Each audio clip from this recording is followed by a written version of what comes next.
So Lana, I don't know about you, but one of the greatest things that I think at the shelter is watching the happy stories unfold.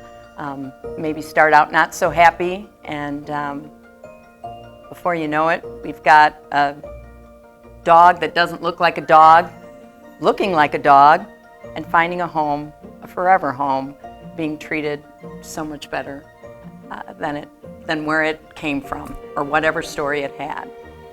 One of our most recent success stories is a dog named Benji. And now I wasn't personally involved with it, but I saw the pictures of when he came in. You couldn't even tell what he was or she.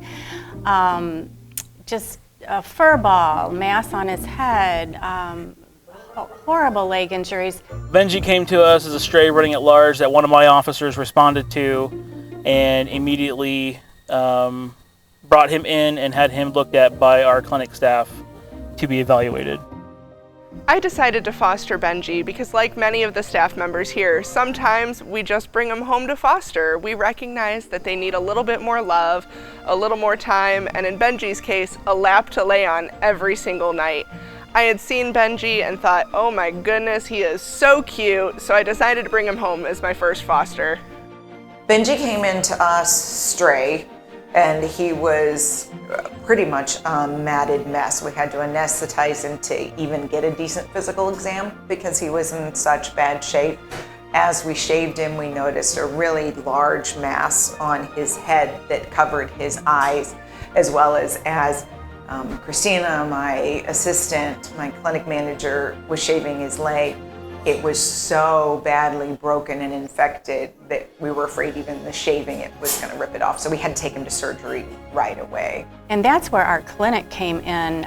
We were able to, the medical needs that this dog had were incredible. As we were examining him originally, we wanted to make sure we were helping him, not prolonging without giving him quality of life. And he never gave us any doubt that he wanted to keep fighting. This clinic that we have can take these animals that you think there's no hope, and now he's adoptable. And we can do it immediately here. You know, we have a veterinarian on staff, so we can take care of all those, you know, health needs and sometimes life or death needs at the time that they come into us. And it was one of my days off, and we didn't have a choice because you're right, nobody else would have done it. We came in and we did those surgeries as well as fixing him and finished his groom so that his skin could heal. And that's what we did for Benji.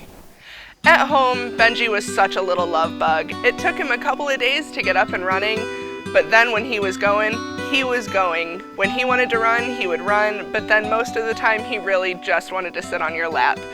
I totally fell in love with him and we bonded so much, so it was pretty difficult for me to bring him back to the shelter to get ready to go home. It was hard, there were tears involved, and I miss him every day still, but when I saw him meeting his new parents, I knew it was meant to be. He sat on their lap and fell in love with them just like I had fallen in love with him, so it was amazing seeing him go home with the people who needed him. When I heard Benji was being adopted, I was very excited. I saw him multiple times in the office hanging out with our volunteer coordinator, and to see him get adopted instills that our animal control did their jobs, our veterinarian and clinic did their jobs, and this dog now has a second chance at life and a better chance now because of us. Well, we're the McCoys from New Haven, Indiana, and we started out looking for a dog because the summer before we lost both of our dogs to cancer. We fell in love with Benji as soon as we saw him. He won our heart. When he was sitting on my husband's lap on the way home and we got to 69 where there's a Love's truck stop, and he let us know he had to get out and go. And he waited until we got him out and went and was ready to get right back in the van. But he was squirming. The thing that we all here at the shelter think of when we think of Benji is how much he tugs at the heartstrings because he came in such bad shape, needing so much between the basic grooming care to lumpectomies to fracture repair from a trauma to somebody to love and support him, because he was fearful for quite a while. And then once he got attached, he didn't want you to go. He found somebody to love him, and that's all he wanted. He is a godsend because he calms our nerves. He's a comfort dog, and he takes Brenda as a comfort person. So they're good for each other. That's the main thing, is how well they have matched. I had brought a fuzzy blanket with me, and so I put that on my lap and I asked Denny to pick him up if he'd let him, and he put him on my lap, and there we were. He just snuggled in, so he was home. The lady that was taking care of him came in and says, "He's your dog." Because usually he would whine and cry trying to get to her, and when she came in while he was on Brenda's lap, he didn't care. So I think he fell in love with her as fast as we fell in love with him. I was taught basically dogs are three-legged with a spare.